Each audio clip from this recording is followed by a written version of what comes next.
नमस्ते और स्वागत है। आज हम आयुर्वेद के एक बहुत ही आप कह सकते हैं एक बुनियादी लेकिन गहरे विषय को समझने की कोशिश करेंगे। व्रण यानी कि घाव। अब देखिए, घाव तो हम सबको लगते हैं, पर आज हम एक वैद्य की नज़र से एक घाव की पूरी यात्रा को देखेंगे। मतलब चोट लगने के पहले पल से लेकर उसके निदान की पूरी प्रक्रिया और आखिर में उसके ठीक होने के पीछे का जो विज्ञान है उस तक।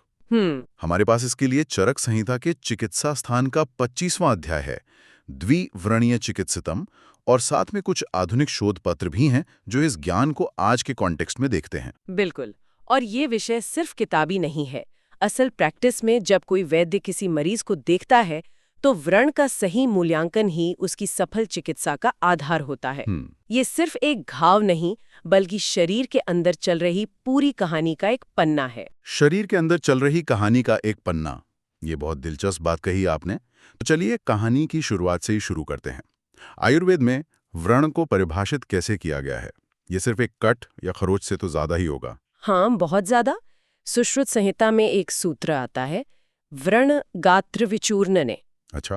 इसका मतलब है शरीर के किसी भी टिश्यू का टूटना या नष्ट हो जाना। लेकिन इसकी जो असली पहचान है वो है निशान। निशान। हाँ, इसे ऐसे समझिए कि अगर आप गीली मिट्टी पर एक लकीर खींचते हैं तो वो एक खरोच है जो शायद मिट जाए, लेकिन अगर आप वहां से मिट्टी खोद कर हटा देते हैं तो वो गड्ढा भरने के बाद भी हमेशा के लिए एक निशान छोड़ जाएगा। आयुर्वेद में वही निशान व्रण की पक्की पहचान है। अच्छा, तो निशान का रह जाना ही व्रण की असली पहचान है। और हमारे स्रोतों के अनुसार चरक संहिता में दो मुख्य तरह के व्रण बताए हैं, निज और आगंतुक। ये सुनने में तो काफी तकनीकी शब्द लगते हैं। आसान भाषा में इनमें क्या फर्क है? ये वर्गीकरण घाव के कारण पर आधारित है हाँ। और यहीं से इलाज की दिशा तय होती है। हम्म। निज व्रण वो है जो शरीर के अंदरूनी कारणों से पैदा होते हैं। अंदरूनी कारण मतलब मान लीजिए शरीर में वात, पित्त, कफ जैसे दोष किसी वजह से बिगड़ गए, तो वे शरीर में कहीं इकट्ठा होकर त्वचा को अंदर से गलाकर एक घाव बना देते हैं, जैसे डायबिटिक अल्सर। अच्छा। यहाँ बीमारी अंदर से शुरू हुई और बाहर घाव के रूप में दिखी। समझ गया। तो निज मतलब इंटरनल और आगंतुक? आगंतुक का मतलब है एक्सटर्नल या बाहरी, जैसे कोई चोट लगना, चाकू से कटना, जलना या किसी जानवर का काट लेना। इस मामले में क्या होता है कि चोट पहले लगती है, ऊतकों को नुकसान पहुंचता है और उसके बाद उस जगह पर शरीर के दोष बिगड़ते हैं। एक मिनट, तो इसका मतलब है कि घाव बाहरी हो या अंदरूनी, जी, आयुर्वेद का मानना था कि अंत में बिगड़ते तो शरीर के दोषी हैं। आपने बिल्कुल सही पकड़ा। मतलब इलाज सिर्फ बाहरी चोट पर नहीं बल्कि पूरे शरीर के संतुलन पर आकर टिक जाता है। बिल्कुल, यही आयुर्वेद का मूल सिद्धांत है। बाहरी चोट सिर्फ एक ट्रिगर है, घाव भरेगा या बिगड़ेगा ये शरीर के अंदरूनी माहौल पर ही निर्भर करता है। ठीक है, ये तो सोचने के तरीके में एक बहुत बड़ा फर्क है।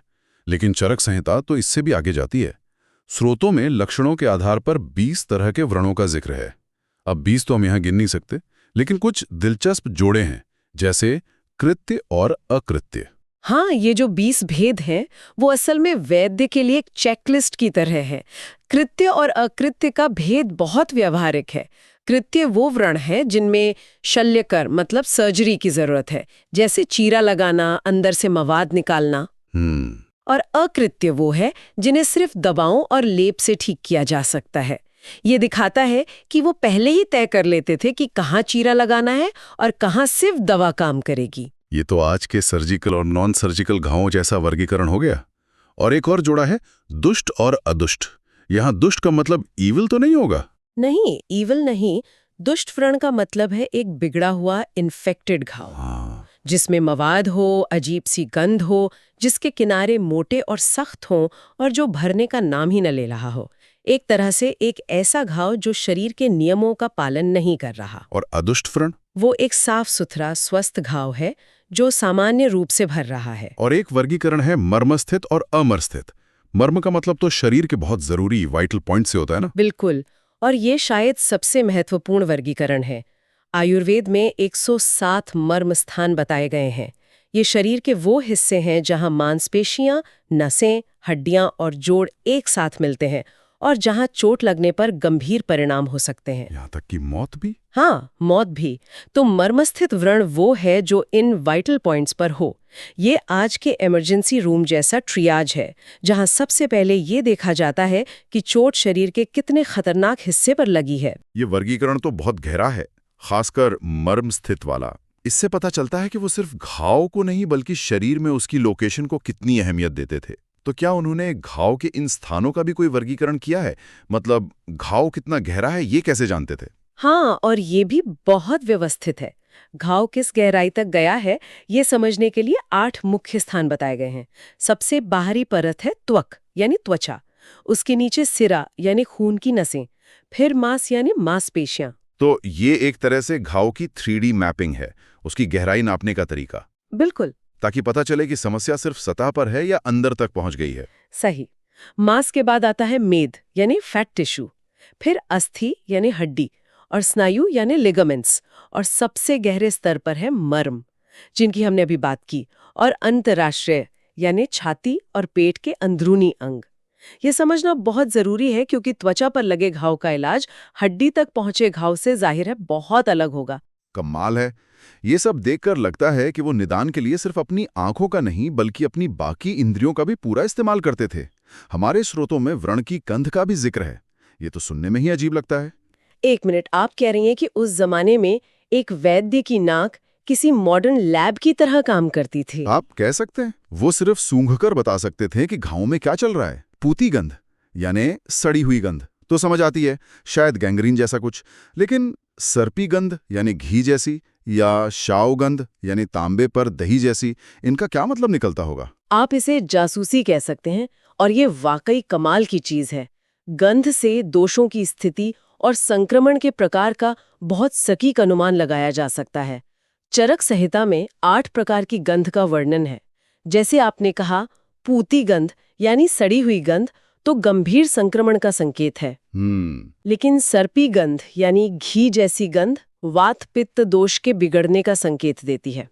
रक्त गंध यानी ताजी खून जैसी गंध पित्त की अधिकता दिखाती है, और पूय गंध यानी मवाद जैसी गंध कफ और पित्त के संक्रमण को बताती है। हर गंध का एक नैदानिक मतलब था। और घाव से निकलने वाले स्राव यानी डिस्चार्ज के बारे में भी ऐसा ही विस्तृत विश्लेषण है। हमारे स्रोतों में इसके 14 प्रकार बताए गए हैं। हाँ, स्राव का रंग, उसकी मात्रा और वो गाढ़ा है या पतला, ये भी दोष की पहचान में मदद करता है। जैसे हरिद्र स्राव यानी हल्दी जैसा पीला डिस्चार्ज साफ तौर पर पित्त के बढ़ने का संकेत है। अगर स्राव पानी जैसा पतला है, मतलब जल स्राव, तो वो वात या कफ से जुड़ा हो सकता है। और अगर खून आ रहा है, अश्रुक स्राव, वो पित्त की गर्मी का संकेत है। हर स्राव वैद्य के लिए एक सुराग की तरह था। ये तो वाकई किसी जासूस की तरह घाव के सुरागों को पढ़ने जैसा है। तो इन सभी सुरागों को जोड़कर वैद्य मुख्य अपराधी यानी बिगड़े हुए दोष तक पहुंचता था। तो वात, पित्त और कफ से जुड़े व्रण के मुख्य लक्षण क्या होते थे? बिल्कुल, यही चिकित्सा का मूल आधार है। वातज व्रण की बात करें तो वात का गुण है सूखापन और गति। तो ऐसा घाव कठोर, खुरदुरा और कालापन लिए होता है।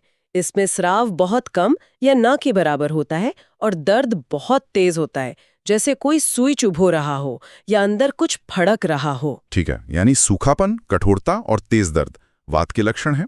और पित्त जिसका संबंध आग से है। पित्तज व्रण में गर्मी और जलन प्रमुख होती है। रोगी को प्यास बहुत लगती है, बुखार आ सकता है और पसीना भी आता है। घाव का रंग लाल या पीला होता है, उसे छूने पर वो गर्म महसूस होता है और उससे दुर्गंध भी आती है। इसमें अक्सर मवाद यानी पूई स्राव भी निकलता है। और कफज व्रण कैसा होता होगा? कफ का गुण तो भारीपन और चिपचिपापन है। एकदम सही। कफज व्रण की प्रकृति भारी और चिपचिपी होती है। यह अक्सर सूजा हुआ पीलापन लिए होता है और इसमें दर्द बहुत हल्का या न के बराबर होता है, पर खुजली बहुत होती है। खुजली होती है। हाँ, इसका स्राव चिपचिपा और सफेद होता है और ये बहुत धीरे धीरे भरता है क्योंकि कफ की प्रकृति धीमी होती है। अगर इन दोषों का सही समय पर इलाज ना हो तो क्या एक छोटा सा घाव पूरे शरीर को प्रभावित कर सकता है? हमारे स्रोत उपद्रव या कॉम्प्लिकेशंस की बात करते हैं। हाँ, और यही आयुर्वेद की समग्र दृष्टि को दिखाता है। एक स्थानीय घाव को नजरअंदाज करने पर वो पूरे शरीर में गंभीर रोग पैदा कर सकता है। चरक ने ऐसे 16 उपद्रव बताए हैं। 16? जी, इनमें से कुछ है विसर्प, जो एरिसिपिलिस जैसा एक त्वचा संक्रमण है जो तेजी से फैलता है। ज्वन यानी बुखार, अपतानक जिसे काफी हद तक टेटनस से जोड़ा जा सकता है, जिसमें मांसपेशियों में भयानक ऐंठन होती है। बाप रे। यहाँ तक कि श्वास मतलब सांस में तकलीफ और कास यानी खांसी भी हो सकती है। ये श्रुचि दिखाती है कि शरीर कितना जुड़ा हुआ है। तो इन सभी बातों को ध्यान में रखे एक वैद्य ये कैसे तय करता था कि कोई घाव ठीक होगा भी या नहीं? मतलब उसकी साध्यता का फैसला कैसे होता था? इसके लिए कई कारकों को एक साथ तौला जाता है।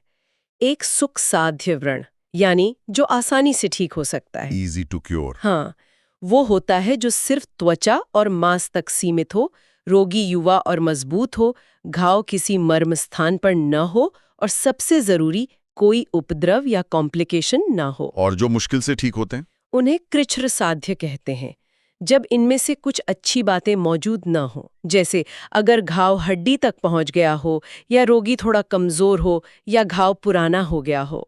मतलब इलाज होगा पर मुश्किल से। हाँ, इलाज लंबा चलता है पर मरीज ठीक हो सकता है। और अंत में आते हैं असाध्य व्रण यानी लाइलाज। लाइलाज किन स्थितियों में माना जाता था? जब लगभग सभी अच्छी बातें गायब हो, जैसे व्रण किसी मर्म स्थान जैसे हृदय या सिर पर हो, रोगी बहुत ज्यादा कमजोर या बूढ़ा हो और घाव के साथ कई उपद्रव जैसे बुखार, सांस की तकलीफ वगैरह जुड़े हों। चरक संहिता में स्पष्ट निर्देश है कि ऐसे व्रण का इलाज करने की कोशिश करके वैद्य को अपना और रोगी का समय व्यर्थ नहीं करना चाहिए। ये तो बहुत ही व्यावहारिक सलाह है। चलिए अब सबसे जरूरी हिस्से पर आते हैं, इलाज। व्रण की चिकित्सा का मूल नजरिया क्या था? आयुर्वेद का नजरिया बहुत सिस्टमैटिक है। सबसे पहला और सबसे महत्वपूर्ण सिद्धांत है शरीर शुद्धि। शरीर शुद्धि? हाँ, ये माना जाता था कि अगर शरीर अंदर से ही अशुद्धियों से भरा है तो कोई भी बाहरी लेप या दवा ठीक से काम नहीं करेगी। इसलिए सबसे पहले वमन और विरेचन जैसी क्रियाओं से शरीर को अंदर से साफ किया जाता था, ताकि दोष संतुलित हों और शरीर की अपनी हीलिंग पावर बढ़ जाए। मतलब इलाज सिर्फ घाव पर नहीं बल्कि पूरे शरीर पर केंद्रित है। और स्थानीय तौर पर सीधे घाव पर क्या किया जाता था? स्थानीय उपचार में अगर घाव के आसपास बहुत सूजन और लालिमा है तो उसे कम करने के लिए रक्त मोक्षण यानी ब्लड लेटिंग एक बहुत महत्वपूर्ण प्रक्रिया मानी जाती थी। अच्छा। इसका मकसद दूषित रक्त को निकालकर दबाव, सूजन और दर्द को तुरंत कम करना है। ये तो आज भी कुछ पारंपरिक चिकित्सा पद्धतियों में इस्तेमाल होता है। और घाव को धोने और उस पर पट्टी करने की क्या प्रक्रिया थी? घाव पर की जाने वाली चिकित्सा के दो मुख्य चरण हैं और ये बहुत तार्किक हैं, शोधन और रोपण। शोधन और रोपण, ये सुनने में तो बहुत सीधा लगता है, पहले साफ करो फिर भरो। लेकिन इसमें खास क्या है? क्या शोधन के लिए इस्तेमाल होने वाली जड़ी बूटियां आज के एंटीसेप्टिक से अलग काम करती हैं? ये बहुत अच्छा सवाल है। देखिए, शोधन का मतलब सिर्फ बैक्टीरिया मारना नहीं है। इसका मतलब है घाव को अंदर से पूरी तरह साफ करना। इसके लिए नीम, त्रिफला जैसी कड़वी और कसैली औषधियों के काढ़े से घाव को धोया जाता था। ये जड़ी बूटियां एंटीबैक्टीरियल तो होती ही हैं, साथ ही ये घाव में मौजूद सारी गंदगी, मजाद और मृत ऊत को, डेड टिश्यू को भी बाहर निकाल देती हैं, जिसे डिब्रिडमेंट कहते हैं। एग्जैक्टली। जब तक घाव अंदर से साफ नहीं होगा वो भरेगा नहीं। और जब घाव पूरी तरह साफ हो जाए तब रोपण की प्रक्रिया शुरू होती होगी। बिल्कुल।